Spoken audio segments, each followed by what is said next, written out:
Hello my dear lovely students, welcome back to my channel Shubham lecturer. जितने भी हमारे student इस बार 12th में हैं और जिनको 2025 बोर्ड एग्जाम देना है, उनके लिए आज का ये वीडियो बहुत ही ज्यादा इंपॉर्टेंट है, क्योंकि आज के इस वीडियो में मैं आपको बताऊंगा कि 2025 बोर्ड एग्जाम में क्लास 12 हिंदी की कॉपी कैसे लिखें।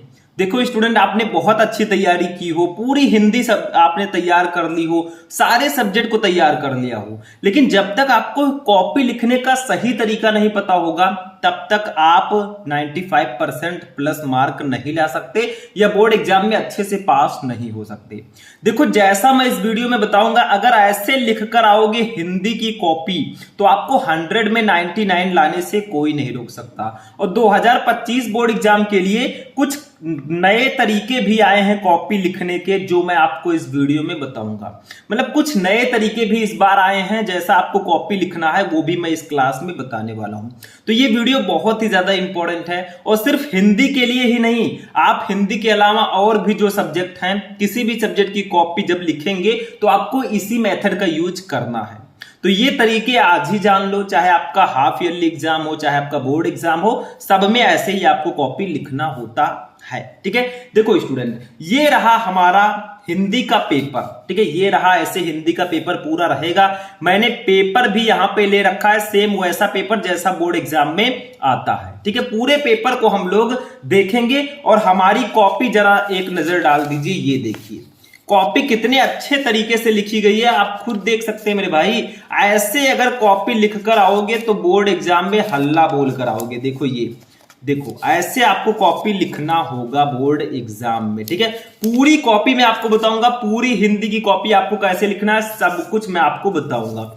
और हाँ, आपको दोनों तरफ कॉपी लिखना होता है, अभी वो भी मैं बताऊंगा। देखो, इंटरमीडिएट परीक्षा, ऐसे कुछ आपके कॉपी का फर्स्ट पेज रहेगा जिसमें आपको अपना डिटेल डालना होगा। इसको ध्यान से भरना है, क्योंकि अगर रोल नंबर में थोड़ी सी भी गलती हो गई ना भैया, काम खत्म, फिर नंबर कट जाएगा। नंबर कटना छोड़ो, आपका रिजल्ट ही नहीं आएगा। देखो, जैसे परीक्षार्थी का अनुक्रमांक पहले डालना होगा अंकों में, मतलब अपना रोल नंबर अंकों में डाल दो। जैसे मेरा मान लीजिए है 21546152 हिंदी में बोले तो 21546152 ठीक है।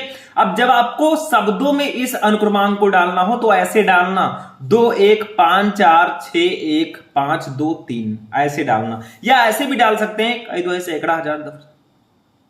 21 करोड़। ठीक है, ऐसे भी आप लोग डाल सकते हैं 54,61,523 ऐसे भी आप लोग डाल सकते हैं, नो प्रॉब्लम। लेकिन इस तरह डालोगे सबसे अच्छा रहेगा। ठीक है, एक एक वर्ड को लिखना। इंग्लिश रहेगा तो इंग्लिश में लिखना, ये ध्यान रखना। मैं बताऊंगा आगे इंग्लिश की कॉपी, अगर आप लोग चाहते हैं मैं दूं तो आप लोग कमेंट कर देना। विषय आपका सामान्य हिंदी मैंने लिख दिया है, कोई भी हिंदी हो। ठीक है, प्रश्न पत्र केवल डाल देना। प्रश्न पत्र पर अंकित संकेतांक, देखो आपका जो पेपर है मेरे भाई, ये देखो, ये रहा आपका पेपर, इस पर ये पेपर कोड दिया रहता है, इसको यहां पे डालना होता है। देखो, ये मैंने लिखा है 305XZ, इसको उठा के यहां पे डाल देना। परीक्षा का दिन मान लीजिए मंगलवार है भैया, हनुमान जी का दिन है तो मैंने मंगलवार लिख दिया। परीक्षा की तिथि एवं पाली मान लीजिए 22/2/2025 को आपका हिंदी का पेपर है। मान लीजिए पेपर अगर किसी भी तारीख को जाता है आप उसको डालिएगा। ठीक है, केंद्र का नाम, जैसे आपका सेंटर कहां गया, जैसे मान लीजिए सरस्वती इंटर कॉलेज गोंडा में गया हमारा तो हमने इसको डाल दिया। आपका जहां जाएगा उस कॉलेज को डालना, आपका जो रोल नंबर होगा उसको डालना, मैं डेमो के लिए बता रहा हूं। तो ये तो आपका था कि कैसे आप लोग डिटेल को डालोगे, कैसे आप लोग फर्स्ट पेज में अपना डिटेल भरोगे। अब कॉपी आपको कैसे लिखनी है उसको चलिए हम जानते हैं। ध्यान से देखना वीडियो को, पूरा लास्ट तक देखना, तभी आप लोग समझ पाएंगे। अब देखो मेरे प्यारे स्टूडेंट, ये रहा हिंदी का पेपर 2025 सामान्य हिंदी 305XZ, इधर रोल नंबर इधर नाम डाल देना, समय 3 घंटे 15 मिनट, पूर्णांक आपका पूरे 100 नंबर का रहेगा। देखो खंड का, ठीक है, खंड का सबसे पहले आपका पेपर हिंदी का 2 खंड में होता है, खंड का और खंड का। सबसे पहले खंड का की हम बात करेंगे। देखो स्टूडेंट, आपको बोर्ड एग्जाम में सिर्फ काले और नीले पेन का यूज करना, ये भी ध्यान रखना। ठीक है, काले और नीले पेन का, लाल हरा पीला ये सब मत यूज करना, नहीं तो नंबर कट जाएगा। देखो फर्स्ट का देखो जैसे फर्स्ट आपका है, ये आपका बहुविकल्पीय प्रश्न है, तो सबसे पहले हमें खंड का ऐसे डालना है, हेडिंग खूब प्यारा सा। देखो ऊपर खंड का हमें ऐसे लिख देना है जैसा इसमें खंड का लिखा हुआ है, क्योंकि हम पहले खंड का सॉल्व कर रहे हैं। अगर आप खंड खा को पहले कर रहे हैं तो खंड खा लिख दीजिएगा, ठीक है। अब फर्स्ट क्वेश्चन हमारा है तो प्रश्नोत्तर संख्या 1 डालेंगे। देखो भैया प्रश्नोत्तर संख्या का मतलब प्रश्न का उत्तर संख्या 1, मतलब 1 नंबर प्रश्न का उत्तर आप लिख रहे हैं, तो ऐसे मैंने लिख दिया। अब ये बहुविकल्पीय प्रश्न जैसे का है, हिंदी का प्रथम नाटक है, हिंदी का प्रथम नाटक कौन सा है भैया, ये नहुस है, सेकंड ऑप्शन आपका सही है, तो ऐसे लिख देना का, इसका सही आंसर लिख देना नीले से सेकंड, और जो सही ऑप्शन है जैसे नहुस सही है तो हमने नहुस लिख दिया है, ठीक है। समझ में आ रहा है कि नहीं। जैसे हिंदी का प्रथम नाटक है, प्रश्नोत्तर संख्या 1 डाल दिया, इसका का लिखेंगे, का सेकंड वाला ऑप्शन सही है नहुस, तो हमने इसको लिख दिया, ठीक है। खा देखो हमारा है ध्रुव स्वामिनी की रचना विधा है, मतलब ध्रुव स्वामिनी किस विधा की रचना है भैया, तो ये नाटक है, तीसरा ऑप्शन सही है, तो खा का तीसरा नाटक लिख देना। ऐसे तो लिखना होता है, कुछ होता नहीं है, ध्यान से पूरा पेपर समझना तभी समझ में आएगा। गा देखो इंदुमती है, इंदुमती क्या है, ये भैया प्रथम कहानी है, फर्स्ट ऑप्शन सही है, तो गा का फर्स्ट आपका सही होगा, ठीक है, ऐसे लिख देना। घा देखो हिंदी का प्रथम यात्रा वृत्तांत सरयू पार की यात्रा किसने लिखा है, भारतेंदु हरिश्चंद्र जी ने, फर्स्ट सही है, तो घा का फर्स्ट भारतेंदु हरिश्चंद्र द्वारा, ठीक है। अंगा नंबर है गुनाहों का देवता किसकी कृति है, तो धर्मवीर भारती जी की है, थर्ड वाला ऑप्शन आपका सही होगा, तो ऐसे लिख देना। मतलब आपको ऐसे काखा गाघा अंगा करके एक एक क्वेश्चन को लिखना है। कुछ बच्चे ऐसे भी लिखते हैं प्रश्नोत्तर संख्या 1 का प्रश्नोत्तर संख्या 1 का खा, देखो नंबर आपको उतना ही मिलेगा, आप लिख वैसे भी सकते हैं, नो प्रॉब्लम, लेकिन ऐसे लिखोगे ज्यादा बेटर रहेगा, ठीक है। उसमें बहुत झाम हो जाता है, आपको पूरे 100 नंबर का पेपर सॉल्व करना है मेरे भाई, तो आपको टाइम का भी तो मैनेजमेंट करना है, एक एक हेडिंग में टाइम भी लगते हैं, ठीक है। तो अच्छे से लिखना, अपने टाइम मैनेजमेंट से लिखना। अब नेक्स्ट देखते हैं हम लोग क्या करना है, आपको दोनों तरफ कॉपी में लिखना है, लाइनिंग देख लो, एक तरफ आपको लाइनिंग करना है, दोनों तरफ नहीं करना है। कुछ स्टूडेंट दोनों तरफ करते हैं, तो ऐसा नहीं करना, आपको एक तरफ लाइनिंग इधर साइड में रखना है, ठीक है। अपना स्केच ले लेना, पेन ले लेना, ठीक है, और पटरी स्केल ले लेना, इसी की सहायता से आपको लिखना। आगे बढ़ते हैं सेकेंड क्वेश्चन पे। अब देखिए मेरे प्यारे स्टूडेंट, हम आ चुके हैं सेकंड क्वेश्चन पे। यहां से सेकंड क्वेश्चन हमारा स्टार्ट होगा, शायद लिखा नहीं है। सेकंड का देखो 5 बहुविकल्पीय हो गए, 5 और बहुविकल्पीय रहेंगे हिंदी पद्य साहित्य के। पूरा पेपर में समझाऊंगा। देखो भक्ति आंदोलन का श्रेय जाता है, भक्ति आंदोलन का श्रेय किसको जाता है, पहले आप प्रश्नोत्तर संख्या 2 डालेंगे ऐसे, ठीक है। इसका का वाला ऐसे लिखेंगे का, इसका थर्ड सही है रामानुजाचार्य को, तो हमने लिख दिया रामानुजाचार्य। मतलब प्रश्नोत्तर संख्या पहले 2 डालना, फिर काखा गाघा अंगा करके आपको लिखना है, तो इसका थर्ड ऑप्शन सही है रामानुजाचार्य जी को जाता है भक्ति आंदोलन का श्रेय, ठीक है। अब खा देखो प्रयोगवाद को नई कविता की संज्ञा किसने दी, तो वो भैया हमारे अज्ञेय जी ने दिया था, सच्चिदानंद हीरानंद वात्स्यायन अज्ञेय, ठीक है। तो ये आपका खा का तीसरा सही होगा अज्ञेय ने। देखो भैया मैंने हिंदी के बहुत सारे बहुविकल्पीय प्रश्न आपको बताए हैं, यूट्यूब पर सर्च कर लेना, class 12 Hindi important objective question Shubham lecturer, आपको क्लास मिल जाएगा। कहां परे हो चक्कर में, कोई नहीं है टक्कर में, ठीक है। तो इसको आप लोग देख लेना, बाकी वीडियो को लाइक करते हुए चलना भैया, ऐसे ही क्लासेज आपको मिलता रहेगा इंटरेस्टिंग। अगर आपको ऐसे ही पूरे सब्जेक्ट का कॉपी चाहिए तो ऐसे लाइक करना, ठीक है, सब्सक्राइब कर लेना ताकि आपको नोटिफिकेशन मिलता रहे। गा देखो चिंतामणि कवि है, चिंतामणि जी किस युग के कवि हैं, ठीक है। तो इसका फोर्थ वाला ऑप्शन सही होगा, रीतबद्ध वर्ग के कवि हैं, तो चौथा ऑप्शन आपका सही है। तो गा का चौथा सही है, रीतबद्ध वर्ग के कवि ये है। घा देखो हिंदी का प्रथम कवि किसको माना जाता है, सरहपा जी को, चौथा ऑप्शन सही है, तो घा का चौथा लिख देना। अंगा देखो मुकरिया रचना है अमीर खुसरो जी की है, थर्ड ऑप्शन सही है, तो मैंने थर्ड लिख दिया। तो हमारा 10 नंबर कंप्लीट हुआ मेरे दोस्त। 5-5 नंबर के बहुविकल्पीय प्रश्न थे, 10 क्वेश्चन थे, 10 नंबर कंप्लीट। अब चलते हैं अपने गद्यांश पे, उसको कैसे सॉल्व करेंगे। अब देखिए मेरे प्यारे स्टूडेंट, तीसरा क्वेश्चन हमारा है महत्वपूर्ण गद्यांश, पूरे 10 नंबर का आता है। देखो दिए गए गद्यांश पर आधारित निम्नलिखित प्रश्नों के उत्तर दीजिए। आपको ये गद्यांश खूब ध्यान से पढ़ना है। इसके नीचे 5 क्वेश्चन है, 1 2 3 4 5 करके, पांचों का आंसर देना है, 10 नंबर आपको मिलेगा। नहीं पता मान लीजिए ये वाला तो दूसरा दिया गया मेरे भाई, इसको कर दो। ये आपको गद्यांश दिया गया है, इसके नीचे भी 5 क्वेश्चन है जो मैं अभी नेक्स्ट पेज में दिखाऊंगा, ठीक है। 5 क्वेश्चन इसके नीचे भी ऐसे रहेगा, 1 2 3 4 5 करके इसको लिख दो, दोनों में से कोई भी कर दो। तो मान लीजिए हम ये वाला करना चाहते हैं, तो पहले पढ़ लो थोड़ा सा। देखो पूरा पेपर करना है, थोड़ा स्पीड में भी हम चलेंगे समझाते हुए। देखो भूमि का निर्माण देवों ने किया है, वो अनंत काल से है। उसके भौतिक रूप, सौंदर्य और समृद्धि के प्रति सचेत होना हमारा आवश्यक कर्तव्य है। भूमि के पार्थिव स्वरूप के प्रति हम जितने अधिक जागृत होंगे उतनी हमारी राष्ट्रीयता बलवती हो सकेगी। ये पृथ्वी सच्चे अर्थों में समस्त राष्ट्रीय विचारधाराओं की जननी है। जो राष्ट्रीयता पृथ्वी के साथ नहीं जुड़ी है वो निर्मूल होती है। राष्ट्रीयता की जड़ें पृथ्वी में जितनी अधिक गहरी होंगी उतना ही राष्ट्रीय भावों का अंकुर पल्लवित होगा। इसलिए पृथ्वी के भौतिक स्वरूप की अदोपांत जानकारी प्राप्त करना, उसकी सुंदरता, उपयोगिता और महिमा को पहचानना हमारा आवश्यक धर्म है। 5 क्वेश्चन है। उपयुक्त गद्यांश के लेखक का नाम लिखो। तो भैया ये हमारा राष्ट्र का स्वरूप पाठ से लिया गया, इसके लेखक वासुदेव शरण अग्रवाल जी हैं। तो पहले हमें क्या करना है, अभी देखो मैं एक एक क्वेश्चन का आंसर दूंगा, ठीक है। देखो तीसरा प्रश्नोत्तर संख्या 3 पहले डालना है ऐसे खूब प्यार से। फिर देखो आप कौन सा गद्यांश कर रहे हैं, जैसे हम ये वाला कर रहे हैं तो भूमि का निर्माण डॉट डॉट करके इसका जो लास्ट वर्ड है आवश्यक धर्म है। देखो भूमि का निर्माण डॉट डॉट करके आवश्यक धर्म है, इसको जरूर लिखना ताकि एग्जामिनर को पता चल जाए आपने यही वाला किया है, क्योंकि उसको कैसे पता चलेगा आपने कौन सा किया है। तो ये लिखना बेहद जरूरी है मेरे भाई, तो इसको जरूर लिख देना, ठीक है। अब देखो आपको पहला क्वेश्चन दिया गया, उपयुक्त गद्यांश के लेखक का नाम लिखिए। पाठ और लेखक का नाम दोनों आता है, तो पहला हम लिखेंगे संदर्भ, ठीक है। फर्स्ट हेडिंग डालेंगे, संदर्भ लिखेंगे, 2 नंबर कंप्लीट करेंगे। आपको केवल आंसर ही लिखना है, क्वेश्चन मत उतारना, ठीक है। प्रस्तुत गद्यांश हमारी पाठ्य पुस्तक के गद्य भाग में संकलित एवं भारतीय संस्कृति के अध्येता डॉक्टर वासुदेव शरण अग्रवाल द्वारा लिखित राष्ट्र का स्वरूप शीर्षक निबंध से अवतरित है। ऐसे आपको संदर्भ लिखना है। संदर्भ में ध्यान रखना जो मेन पॉइंट है उसको ब्लैक से लिखना, जैसे गद्य भाग ब्लैक से, डॉक्टर वासुदेव शरण अग्रवाल लेखक है ब्लैक से लिख देना, राष्ट्र का स्वरूप पाठ का नाम है ब्लैक से लिख देना। हो सके तो अंडरलाइन भी कर देना, आप चाहें तो चलेगा, ठीक है, लेकिन ऐसे आपको लिखना है मेन पॉइंट ब्लैक से। तो देखो हमारा पाठ का नाम लेखक का नाम हो गया, 2 नंबर कंप्लीट, कोई काट ही नहीं सकता, आधा नंबर भी नहीं कटेगा। दूसरा, राष्ट्र भूमि के प्रति हमारा आवश्यक कर्तव्य क्या है, ठीक है।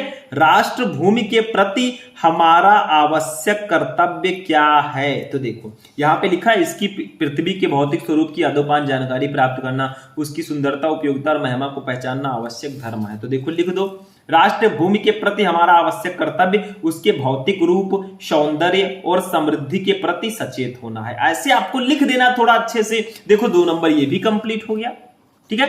तीसरा देखो, किस प्रकार की राष्ट्रीयता को लेखक ने निर्मूल कहा है, तो देखो लिखा है यहां पे कहीं, देखो जो राष्ट्रीयता पृथ्वी के साथ नहीं जुड़ी है वो निर्मूल होती है, ऐसे आप लिख दीजिए। तो देखो मैंने लिख दिया, लेखक ने कहा है कि जो राष्ट्रीयता पृथ्वी के साथ नहीं जुड़ी वो निर्मूल होती है, ठीक है। समझ में आया, तो ऐसे आपको लिखना। अब एक चीज और, ठीक है, ये 2 नंबर ये भी कंप्लीट। एक चीज और देखिए, जैसे मान लीजिए भौतिक लिखा है, ठीक है, ये भौतिक लिखा है और ये भौतिक लिखा है।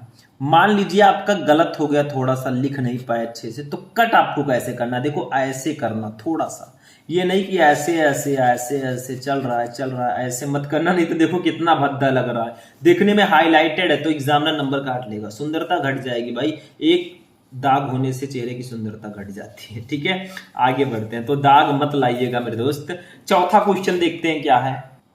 अब देखिए चौथा क्वेश्चन है कि ये पृथ्वी सच्चे अर्थों में क्या है, तो ये पृथ्वी सच्चे अर्थों में समस्त राष्ट्रीय विचारधाराओं की जननी है। देखो कहीं लिखा होगा ये पृथ्वी सच्चे अर्थों में क्या है, देखो भूमि का हम जितने जागरूक होंगे, ये पृथ्वी सच्चे अर्थों में, ये देखो ये पृथ्वी सच्चे अर्थों में समस्त राष्ट्रीय विचारधाराओं की जननी है, इतना लिख दो बस। ये पृथ्वी सच्चे अर्थों में समस्त राष्ट्रीय विचारधाराओं की जननी है, सिंपल सा है, कुछ है नहीं मेरे भाई। पांचवा देखो, रेखांकित अंश की व्याख्या कीजिए। देखो यहां से लेकर यहां तक जिसके नीचे आपको लाइन दिख रहा है, इतने का अपनी भाषा में व्याख्या करना है। हम लिख देते हैं थोड़ा बढ़ा के, देखो लिखा है, राष्ट्रीयता की जड़ें पृथ्वी में जितनी अधिक गहरी होंगी उतना ही राष्ट्रीय भावों का अंकुर पल्लवित होगा। इसलिए पृथ्वी के भौतिक स्वरूप की अदोपांत जानकारी प्राप्त करना, उसकी सुंदरता, उपयोगिता और महिमा को पहचानना हमारा आवश्यक धर्म है। इसको बढ़ा के लिख दो, राष्ट्रीयता की जड़ें पृथ्वी में जितनी अधिक गहरी होंगी उतना ही राष्ट्रीय भावों का अंकुर पल्लवित होगा। अर्थात राष्ट्रीयता का आधार जितना अधिक सशक्त होगा, राष्ट्रीय भावनाएं भी उतनी ही अधिक विकसित होंगी। अतः प्रारंभ से अंत तक पृथ्वी के भौतिक स्वरूप की जानकारी रखना तथा उसके रूप, सौंदर्य, उपयोगिता एवं महिमा को पहचानना प्रत्येक मनुष्य का न केवल कर्तव्य है अपितु उसका धर्म भी है। तो देखो भैया थोड़ा बढ़ा चढ़ा के, थोड़ा चेंज वेंज करके लिख दिया गया, नंबर मिल गया। ऐसे लिखोगे भैया तो 10 में 10 एग्जामिनर देगा, ले ले बेटा तेरा ही हक है। अब दूसरा मैं बताऊंगा नहीं, एक मैंने बता दिया है, ठीक है, 10 नंबर आपका कंप्लीट करा दिया है। अब हम लोग चलेंगे अपने पद्यांश पे।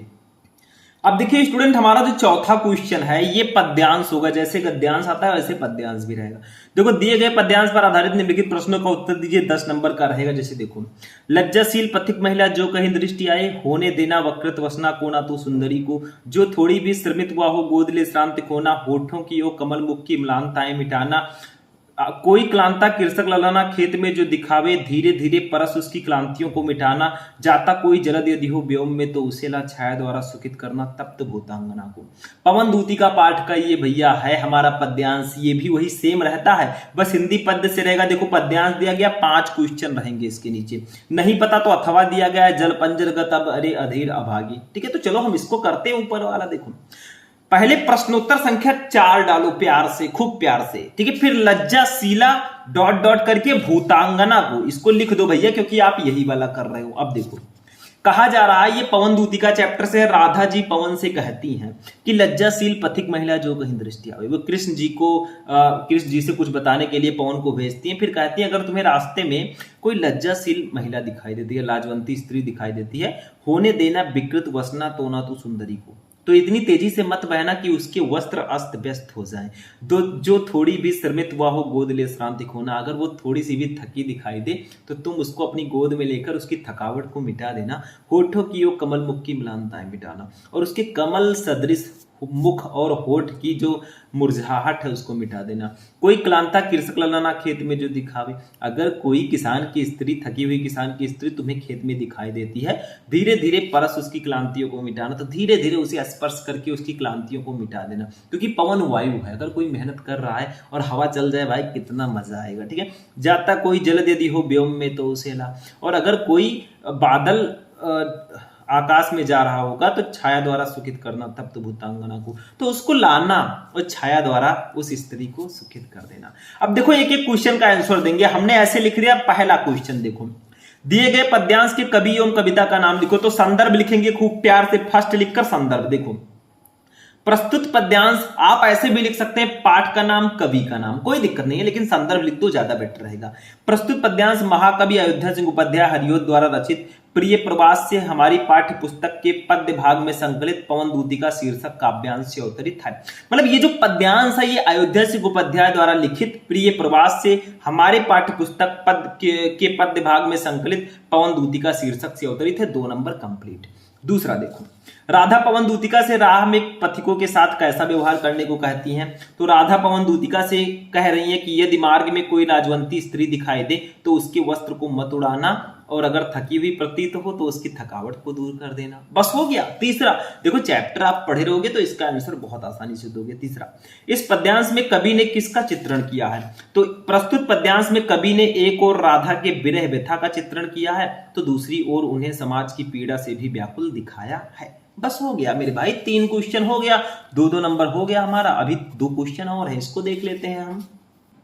अब देखो स्टूडेंट, चौथा क्वेश्चन है कि इस पद्यांश में कौन सा अलंकार है। देखो प्रस्तुत पद्यांश में मानवीकरण एवं उपमा अलंकार है। चौथा आंसर आपका हो गया, 2 लाइन का आंसर। 5वां, रेखांकित अंश की व्याख्या करो, भावार्थ लिखो। देखो, होने देना विकृत वसना तो ना तो सुंदरी को, जो थोड़ी भी श्रमित हुआ हो गोद ले श्रांत खोना, होठों की कमल मुख की म्लानताएं मिटाना। इसकी व्याख्या लिखेंगे हम लोग। देखो, राधा पवन को समझाती है कि यदि तुझे मार्ग में ब्रज भूमि की अत्यंत लज्जाशील महिलाएं दिखाई देंगी, अतः तुझे उनका मान सम्मान करते हुए ही आगे बढ़ना है। तू कहीं अपनी चंचलता का प्रदर्शन करते हुए उनके वस्त्रों को उड़ाकर उनके कोमलांगों को अनावृत मत कर देना। ऐसी चंचलना किसी भी दृष्टि से ना तो उचित है और ना ही क्षम्य है। यदि थकी हो तो उसे गोद में उठाकर शांति प्रदान करना, उनके होठ और कमल जैसे मुख पर आई मलिनता को भी मिटा देना। हो गया मेरे भाई, ये भी हो गया। 10 नंबर आपका ये भी कंप्लीट हो गया, यानी कि पद्यांश का लो। एग्जामिनर कहेगा ले ले बेटा ले, ये तेरा ही है 10 नंबर, ठीक है। 10 ही नहीं, हमें 100 में 100 लाना है। 10 में क्या होगा मेरे भाई। चलो आगे बढ़ते हैं, ये भी हमारा कंप्लीट हुआ। आप चलेंगे अपने जीवन परिचय वाले पोर्शन पर चलते हैं। चलो नेक्स्ट। अब देखो स्टूडेंट, हमारा जो 5वें का क्वेश्चन है, निम्नलिखित में से किसी एक लेखक का साहित्यिक परिचय देते हुए उनकी प्रमुख रचना का उल्लेख करो। शब्द सीमा 80, 5 नंबर का रहेगा। तीन लेखक हैं, वासुदेव शरण अग्रवाल, डॉक्टर हजारी प्रसाद द्विवेदी, प्रोफेसर जी सुंदर रेड्डी।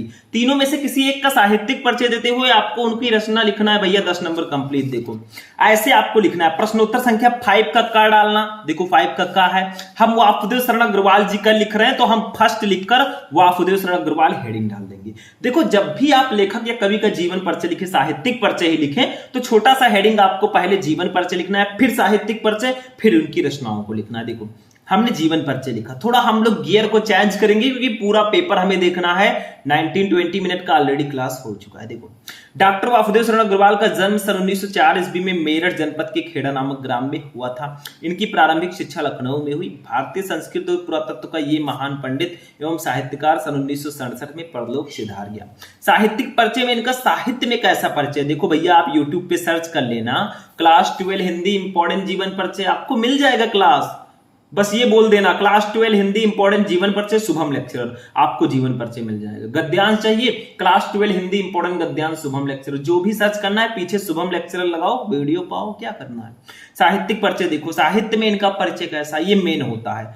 डॉक्टर अग्रवाल भारतीय संस्कृत, पुरातत्व और प्राचीन इतिहास के प्रकांड पंडित एवं अन्वेषक थे। इनके मन में भारतीय संस्कृति को वैज्ञानिक अनुसंधान की दृष्टि से प्रकाश में लाने की उत्कट इच्छा थी, अतः इन्होंने उत्कृष्ट कोटि के अनुसंधात्मक निबंधों की रचना की। और भी होगा शायद, देखते हैं।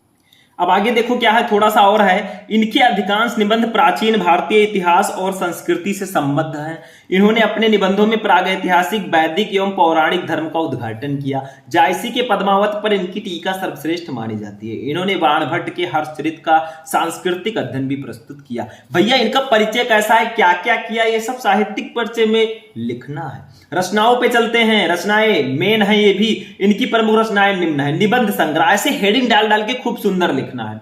निबंध संग्रह में पृथ्वीपुत्र, कल्पलता, कला और संस्कृति, कल्प वृक्ष, भारत की एकता, माता भूमि, पुत्रो अहम पृथिव्या, वागधारा आदि इनके प्रसिद्ध निबंध संग्रह हैं। शोध प्रबंध में पाणिन कालीन भारतवर्ष, आलोचना ग्रंथ में पद्मावत की संजीवनी व्याख्या तथा हर्षचरित का सांस्कृतिक अध्ययन। ऐसे लिखना, आप केवल निबंध भी लिखेंगे तो भी चल जाएगा, कोई दिक्कत नहीं, 80 शब्द में होना चाहिए। संपादन में पाली, प्रकृत और संस्कृत के एकाधिक ग्रंथों का संपादन भी इन्होंने किया। ऐसे लिखो, 5 में 5 नंबर एग्जामिनर देगा, खुशी खुशी वो आपको दे देगा भैया। ठीक है, चलो नेक्स्ट क्वेश्चन देखते हैं, खा वाला, इसको देखते हैं। तो 5वें का जो खा है ये कवि का जीवन परिचय है भैया। अभी हमने लेखक का देखा, अब कवियों का देखते हैं। निम्नलिखित में से किसी एक कवि का साहित्यिक परिचय देते हुए उनकी प्रमुख कृतियों पर प्रकाश डालिए। शब्द सीमा 80, 5 नंबर का। जैसे मैथिली शरण गुप्त, जयशंकर प्रसाद, सुमित्रा नंदन पंत। हम लिखेंगे पहले प्रश्नोत्तर संख्या 5 का खा डालेंगे। देखिए 5वें का ही खा है तो प्रश्नोत्तर संख्या 5 का खा। हम दूसरा लिखेंगे जयशंकर प्रसाद जी का, हमने लिख दिया। अब जीवन परिचय पहले हेडिंग डालेंगे, लिखेंगे जयशंकर प्रसाद का जन्म काशी के एक प्रतिष्ठित वैश्य परिवार में सन 1889 ईस्वी में हुआ था। इनके पिता का नाम देवी प्रसाद था। सन 1937 में अल्पावस्था में ही क्षय रोग से ग्रस्त होकर स्वर्ग सिधार गए। साहित्यिक परिचय में कैसे लिखेंगे, श्री जयशंकर प्रसाद छायावाद के प्रवर्तक, नाटककार, कथाकार और नायक तथा उपन्यासकार भी थे। विशुद्ध मानवतावादी दृष्टिकोण वाले प्रसाद जी ने अपने काव्य में आध्यात्मिक आनंदवाद की प्रतिष्ठा की है।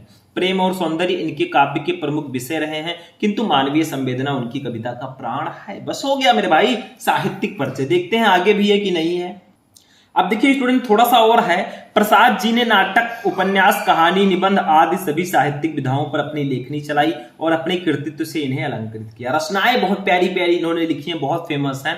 जयशंकर प्रसाद जी की रचनाएं निम्न है। काव्य ग्रंथ में कामायनी, आंसू लहर, झरना, बहुत फेमस रचनाएं हैं ये सब। कहानी में आकाशदीप, इंद्रज्वाल, प्रतिध्वन, आंधी। उपन्यास में कंकाल, तितली, इरावती। इरावती इनकम्प्लीट है। निबंध में काव्य और कला तथा अन्य निबंध, चंपू में प्रेम राज्य। बस हो गया, ऐसे लिखोगे 5 में 5 नंबर आपका कवि का जीवन परिचय में भी मिलेगा। अब आगे चलते हैं नेक्स्ट टॉपिक।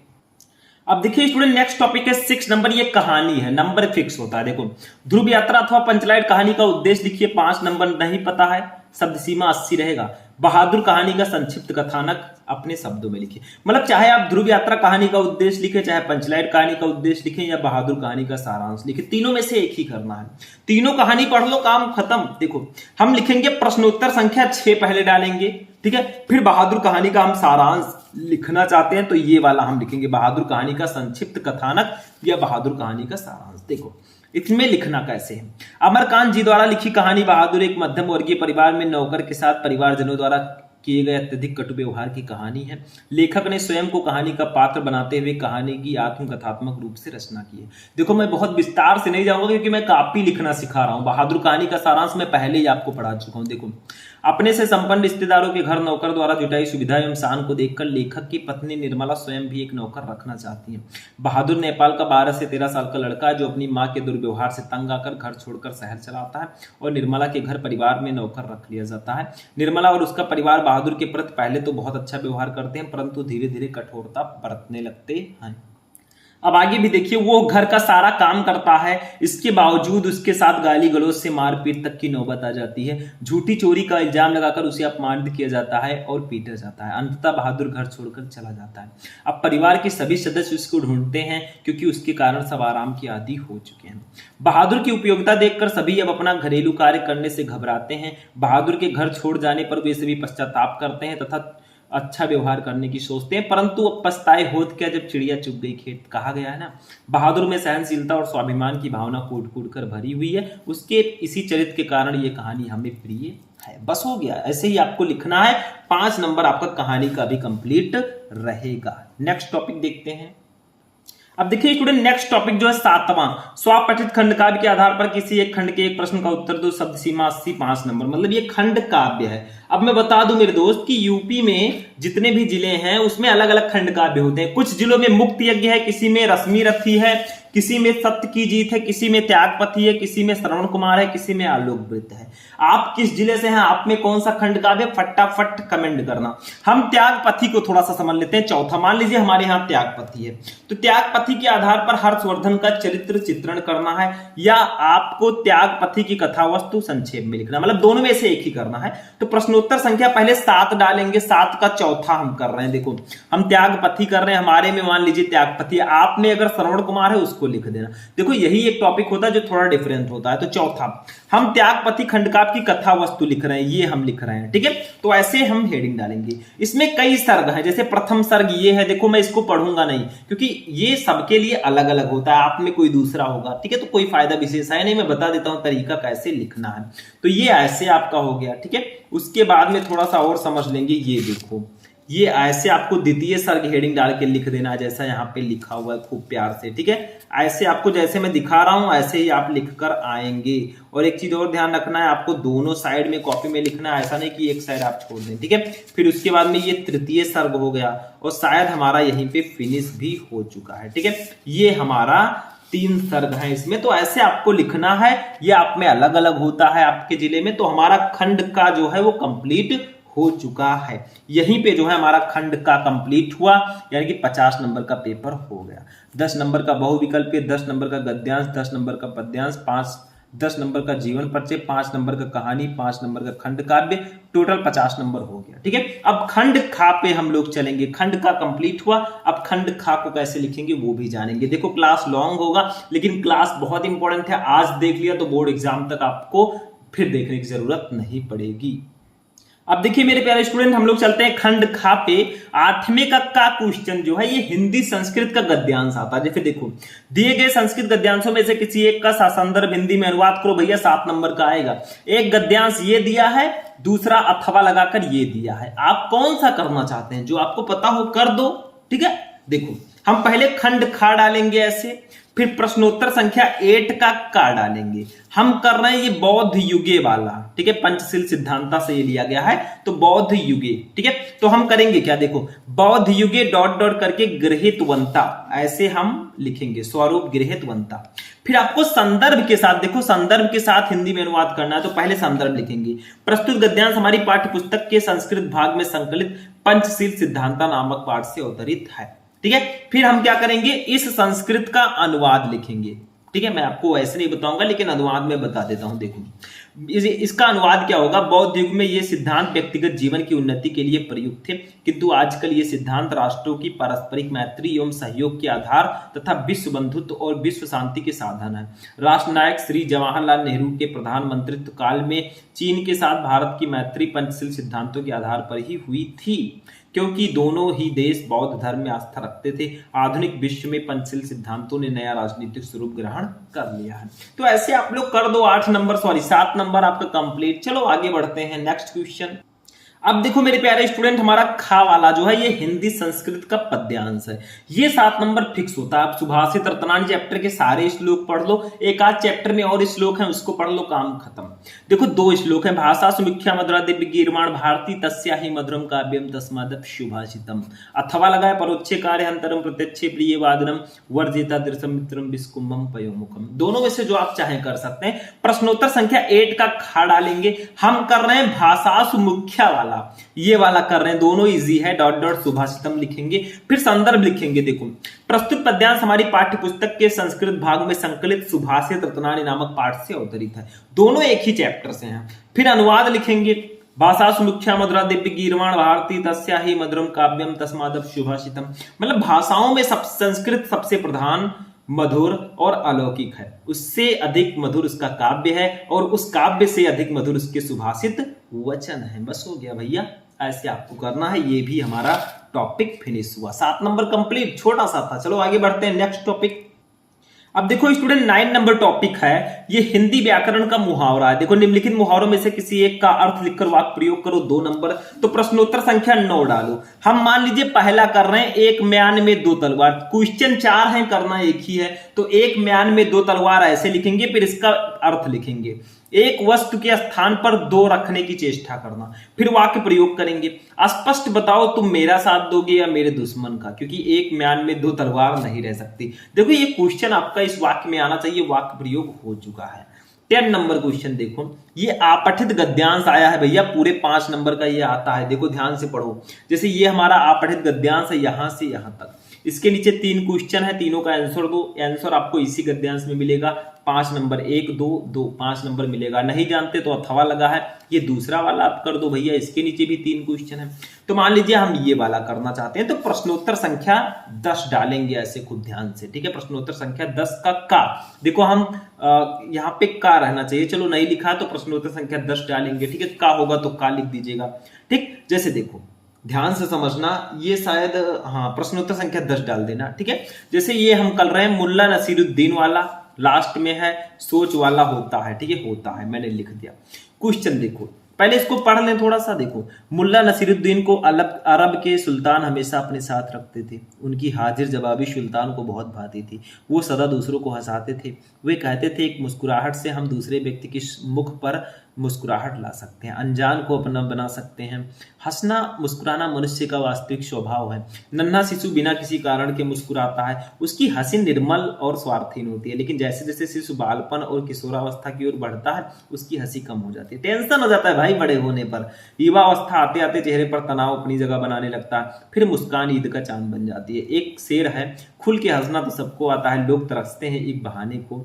लोगों को वो बहाना ही नहीं मिल पाता जिसकी वजह से वे हंसे और मुस्कुराएं। काम की अधिकता और समय सीमा वाले लक्ष्य तनाव को बढ़ा देते हैं, लेकिन यदि मुस्कुराते रहें तो तनाव को पराजित कर सकते हैं। मुस्कुराने वाला व्यक्ति सकारात्मक सोच वाला होता है, ठीक है। अब देखो इसको, अब देखो स्टूडेंट, इसके नीचे 3 क्वेश्चन है। फर्स्ट है, सुल्तान को क्या अच्छा लगता था? तो भैया देखो, मुल्ला नसीरुद्दीन को अरब के सुल्तान हमेशा अपने साथ रखते थे। उनकी हाजिर जवाबी सुल्तान को भाती थी। तो लिख दो, ऐसे लिखो, मुल्ला नसीरुद्दीन डॉट डॉट ऐसे। तो फर्स्ट है, सुल्तान को मुल्ला नसीरुद्दीन की हाजिर जवाबी अच्छी लगती थी। बस यहीं से लिख दो भैया, यहां से यहां तक काम हो गया।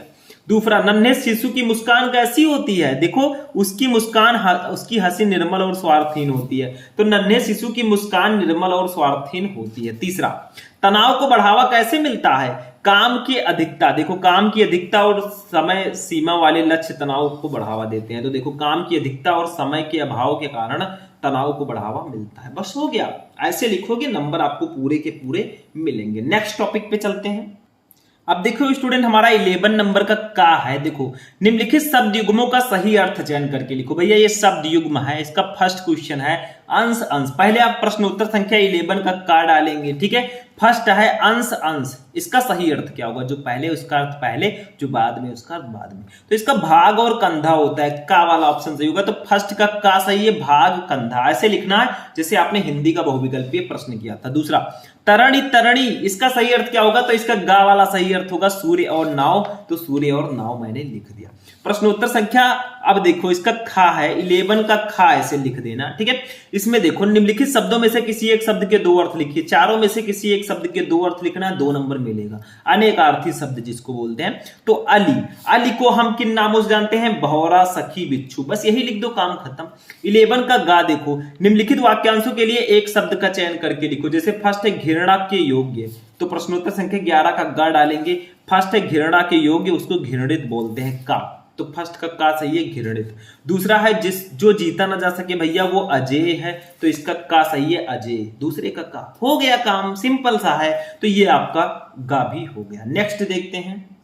अब नेक्स्ट देखिए स्टूडेंट, हमारा है 11 का घा है, निम्नलिखित में से किन्हीं 2 वाक्यों को शुद्ध करके लिखिए। तो प्रश्नोत्तर संख्या 11 का घा लिखेंगे, जैसे फर्स्ट है मैं रो दिया, मैंने रो दिया, इसको लिख देना मैं रो दिया, बस सही हो गया। दूसरा परमात्मा के अनेकों नाम है, भैया परमात्मा के अनेक नाम है, अनेकों नहीं रहेगा, बस सही है, 2 कर दिया मैंने, 4 में से 2 ही करना था। 12 का देखते हैं, प्रश्नोत्तर संख्या 12 का ऐसे लिखेंगे, और देखो क्या है, करुण रस अथवा शांत रस का अस्थायी भाव के साथ उदाहरण अथवा परिभाषा लिखिए। करुण रस या शांत रस का आपको अस्थायी भाव के साथ उदाहरण या परिभाषा लिखना है, चाहे आप करुण रस का लिखें चाहे शांत रस। तो प्रश्नोत्तर संख्या 12 का डालेंगे और करुण रस हेडिंग डालेंगे, हम करुण वाला कर रहे हैं।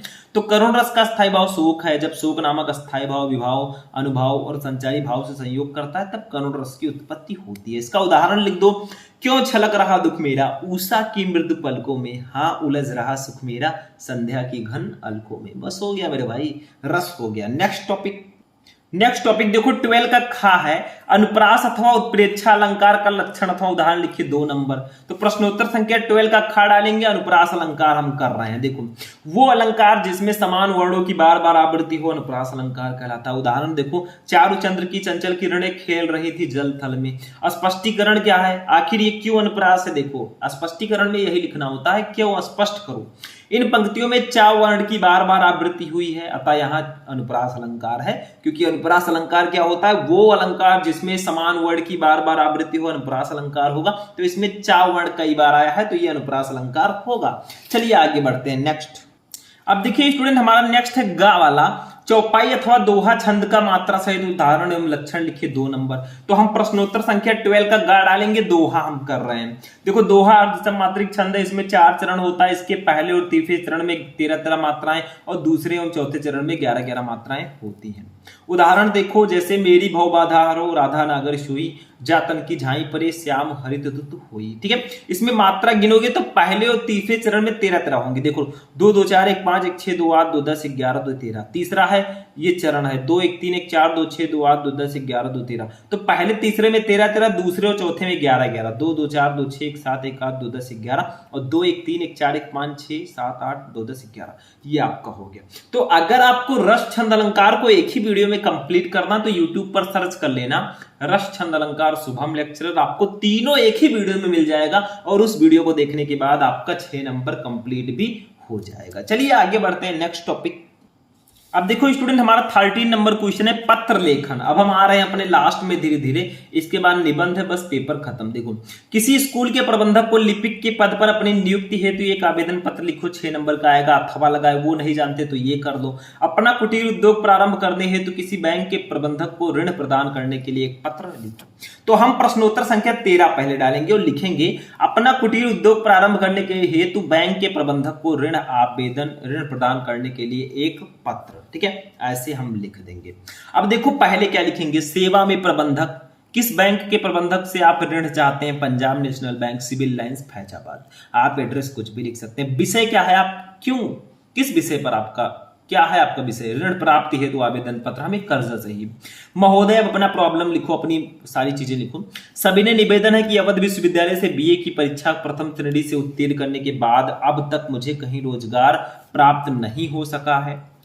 मुझे ज्ञात हुआ कि विभिन्न सरकारी ऋण योजनाओं के अंतर्गत आपका बैंक भी बेरोजगार युवकों को 50,000 रुपए तक की ऋण सुविधा प्रदान कर रहा है। अतः इस संदर्भ में आप आवश्यक प्रपत्र आदि भरवाकर मुझे भी उक्त राशि का ऋण प्रदान करने की कृपा करें। दिनांक 22 फरवरी, मान लीजिए 22 फरवरी को आपका है 2025। 25 मत लिखिएगा, 20 ... प्रार्थी का खागा अयोध्या फैजाबाद, ऐसे आप लिख दीजिएगा, काम हो जाएगा। ठीक है, तो ये पत्र लेखन था। एक टॉपिक हमारा और है, फिर हमारा पूरा हिंदी खत्म, वो है निबंध। निबंध कैसे लिखते हैं उसको भी जानते हैं। अब देखो मेरे प्यारे स्टूडेंट, हमारा लास्ट टॉपिक है 14 नंबर। निम्नलिखित विषयों में से किसी एक पर अपनी भाषा शैली में निबंध लिखिए 9 नंबर का। जैसे साहित्य समाज का दर्पण है, लोकतंत्र और समाचार पत्र, भ्रष्टाचार महान अभिशाप, मेरा प्रिय कवि, कंप्यूटर। 5 में से किसी एक पर जिस पर आपको निबंध आता हो लिख दो। हम लिखेंगे भ्रष्टाचार पर महान अभिशाप, करप्शन। तो प्रश्नोत्तर संख्या 14 लिखेंगे, इसका तीसरा हम कर रहे हैं, तो तीसरा लिखकर भ्रष्टाचार महान अभिशाप। निबंध जब भी आप लिखे, पहला हेडिंग प्रस्तावना, लास्ट हेडिंग उपसंहार जरूर होना चाहिए। प्रस्तावना में देखो, भ्रष्टाचार किसी काल या स्थान से संबंधित नहीं है। देखो मैं पढ़ूंगा नहीं क्योंकि बहुत लॉन्ग वीडियो हो रहा है, तो पहले समझो कैसे लिखते हैं। प्रस्तावना मैंने हेडिंग डाला, प्रस्तावना में आप इसके बारे में लिखेंगे। फिर भ्रष्टाचार का अर्थ क्या है इसको लिखेंगे, आखिर इसका मीन क्या होता है। ठीक, हमने मीनिंग लिख दिया, मतलब इसमें मेन हेडिंग होता है। पहला प्रस्तावना, लास्ट वाला उपसंहार जरूर होना चाहिए, बीच में उससे संबंधित हेडिंग होना चाहिए। हेडिंग जितना अच्छे से डालोगे उतना अच्छा नंबर मिलेगा। फिर भारत में भ्रष्टाचार कैसा है उसको लिख देना। भ्रष्टाचार के कारण क्या है इसको आप लिखना। ठीक है, ऐसे हेडिंग डाल के अच्छे से लिखना। मैं दिखा रहा हूं, आप लोग चाहे तो स्क्रीनशॉट लेके रख सकते हैं। वैसे मैंने आपको महत्वपूर्ण निबंध भी बताया, आप सर्च करके देख लेना। ठीक, फिर आगे हेडिंग है भ्रष्टाचार को दूर करने के उपाय क्या हैं। जैसे उच्च शिक्षा का प्रसार, समाज कल्याण संस्थाओं की स्थापना, काखा करके लिख देना गा, राजनीतिक नेताओं के नैतिक स्तर को ऊंचा उठाना। ठीक है, ऐसे ऐसे इसका उपाय लिख देना। ठीक है, तो उपाय आपने लिख दिया, कैसे इसको दूर कर सकते हैं। घा लिख देना, प्रशासनिक सुधार, पुलिस विभाग में सुधार, तो ये सब आप लिख देना इसका। ठीक है, लास्ट में हेडिंग हमारा उपसंहार रहेगा, मतलब कुल मिलाकर आपको क्या संदेश देना वो लिख देना। तो ऐसे आपको निबंध अगर ऐसे लिखोगे आपको पूरे नंबर मिलेंगे। निबंध रटा नहीं जाता है, जिस टॉपिक पर लिखना है हेडिंग बहुत अच्छे से डाल के अच्छे से लिख देना, उसी से संबंधित आपको पूरे के पूरे नंबर मिल जाएंगे। ठीक है, तो ऐसे आपको निबंध लिखना है। तो ये भी हमारा पेपर पूरा कंप्लीट हो चुका है। खंड का पूरा हिंदी मैंने आपको बताया, बहुविकल्पीय से लेकर निबंध तक। तो ऐसे क्लास 12 हिंदी की कॉपी अगर लिख कर आओगे तो आपको 100 में 100 लाने से कोई नहीं रोक सकता। मेहनत करो, तरीका समझो, सब कुछ। ठीक है, कुछ निर्देश मैं लास्ट में दे रहा हूं, आपको ब्लू एंड ब्लैक पेन का यूज करना है, पैसा नहीं लिखना है, गाना गाली नहीं लिखना है। ठीक है, अच्छे से जो भी आपको पता है वो लिख कर आना है, आपको बहुत अच्छा नंबर मिलेगा, बहुत अच्छे नंबर से आप पास होंगे। ठीक है, और अगर बहुत अच्छे से पढ़े होंगे तो आप टॉपर बन जाएंगे। तो वीडियो को आप लोग जाते जाते लाइक करना, चैनल को सब्सक्राइब करना। फिर हम मिलेंगे नेक्स्ट वीडियो में नेक्स्ट टॉपिक के साथ। तब तक के लिए जय हिंद।